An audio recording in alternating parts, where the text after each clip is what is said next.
this is Dan Farisi, Group Editor, Commercial and Security with Emerald. So happy to be joined today by Steve Durkee, who is CEO of BrightSign. The topic of conversation is, of course, related to our video wall and digital signage deep dive, which will be all over our website throughout the month of April, and of course, in our most recent issue of CI plus SSI. But this conversation will actually be quite a bit broader than that, focusing a lot on what BrightSign is doing in terms of trends, immersive experiences. It's going to be a real thought leader interview. That's why we invited Steve on. Thank you so much, Steve, for joining us here today. Really appreciate the time investment. Yeah, thanks, Dan. Appreciate it. Looking forward to it. So let's get right into it because there's a lot to cover. Why don't you talk a little bit about some of the trends you're seeing out there in the market right now with regard to immersive experiences? Yeah, I think when we talk about immersive experiences, we're definitely seeing what I'd say in two categories: the proliferation, and digital signage is a growing industry anyway, but we're definitely seeing more of a percent of the deployments be immersive. And then I'd say the other thing we're seeing is sophistication. And we'll talk a bit about AI at some point, but definitely seeing these experiences become more sophisticated where they're in, we talked about, you can see in the back, attract, engage, and captivate, but they're really trying to engage the audience, sometimes putting them in the experience by the use of other technologies that help include them in whatever they're trying to communicate or engage with. So that proliferation and sophistication are two of the trends. And I would note that if you can go into a local bar or restaurant, a small business, sometimes you'll walk in and you'll see a big LED wall. We know how expensive those are, so we know that it's working. I think the impact of those types of experiences is being well recognized. And that's what's driving that investment, and that's what's driving the proliferation. All great points. And obviously, we as channel providers, whether we're integrators, whether we're suppliers, we're doing what businesses and customers demand. That's what we exist to do. So, what are they demanding from immersive experiences these days, or from the technologies that make them work, that make them happen? What are the demands to which we're being responsive? Yeah, I think for the businesses themselves, it's very similar to the other parts of digital sign, whether it be immersive or not. But they're looking for reliability, they're looking for security, they're looking for performance. And if I just tick through those briefly, on the reliability side, they're looking for it has to stay up. A dark screen digital signs is bad, so you've got to have something that's going to run. And we recently launched our 5-year warranty, sort of put our money where our mouth is on our products. But that's what they're looking for. These are expensive installs. On the security side, cybersecurity is an ongoing threat, and so we've leaned in to help them with a purpose-built solution that lowers the threat vector or the threat area, and then also we're get a company as SOC 2 certified, make sure you have the process in place. So they're looking for that foundational stuff, but they're looking the things that I just described are sort of we have to evolve with the expectations in those areas. From an immersive experience, the performance is where you start to see a bigger difference. That's where you start to look at much higher processing power, much more sophisticated AI models that are running on these. So the businesses expect our products, and we have our higher end in particular, XT and XC can run AI models, and we have development kits to do that. But then on the consumer side, our expectations are high as consumers. We see a lot of content go on your phone, so they need it to be engaging.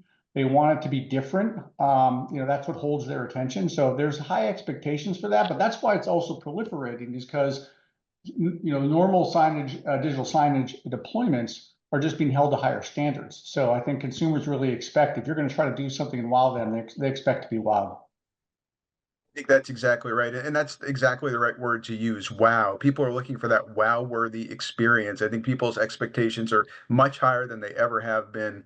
And Yeah. if you're going to entice me or anyone else out of my home, you need to give me something that's going to make it worth my while. It's easy to have something delivered or whatever the case is, watch it on TV at home. To get me or anyone else out of the home, it has to be wow worthy. It has to be immersive. It has to be memorable. And I think you made exactly those points very well.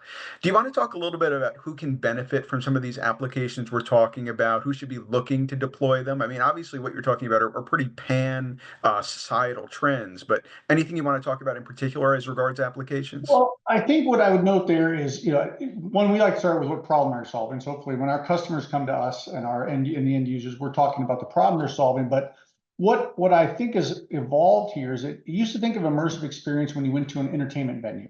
That's where you would spend the money to do it. I think they can now benefit, your experience at an airport, your experience at your company to help with your employee engagement. So I would just say that you'd still want to understand the problem you're solving, but I'd say it's now a broader use case for immersive experiences than it probably was even a few years ago. As again, back to the wow factor is you don't stand out unless you make it that immersive experience. And I think that's why you're seeing it deployed in more verticals in our industry. Won't stand out unless you make it an immersive experience. I think you're exactly right. What else would you say in terms of industry observations that you might put forth, expectations as we go deeper into 2025? Anything you want to put on the record and kind of have your predictions put to the test come end of the year? I don't know that I want to become an economist and predict this, but I'd say I still have an optimistic outlook on the industry, and that's what we're seeing. It's not just my opinion. We're seeing that in our pipeline. We're seeing that from our customers. There's a lot of uncertainty in the world, of course, but we're optimistic about a year that's going to show another year of growth in digital signage.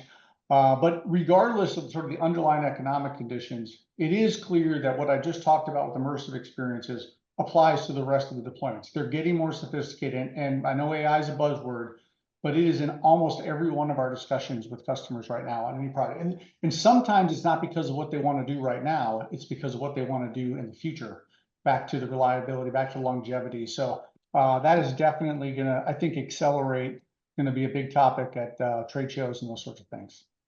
I have no doubt about it. As we begin to wrap up the interview, Steve, do you want to talk a little bit about what you're most looking forward to at BrightSign? I mean, under your leadership and your team's leadership, exciting days ahead. What are you most looking forward to? So if I think about us, I'd say I'll just use 2025. We just have a lot going on that's exciting. So I'm excited to finally get it all sort of out into the market. We have a lot of new products that we're launching this year, and which is great. We're launching our AI toolkit. We're expanding our partnerships and our ecosystem. So for me, it's about all of those things that makes an exciting year for BrightSign.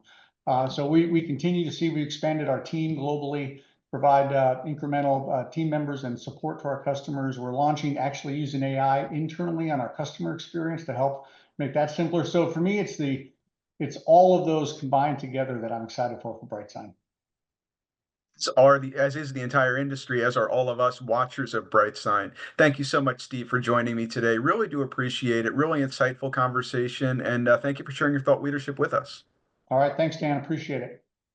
Such a pleasure to have been joined by Steve Durkee, who is CEO of BrightSign. My name is Dan Farisi, Group Editor, Commercial and Security with Emerald. As I said at the outset, please do check on commercialintegrator.com throughout this month for more digital signage and video all related content.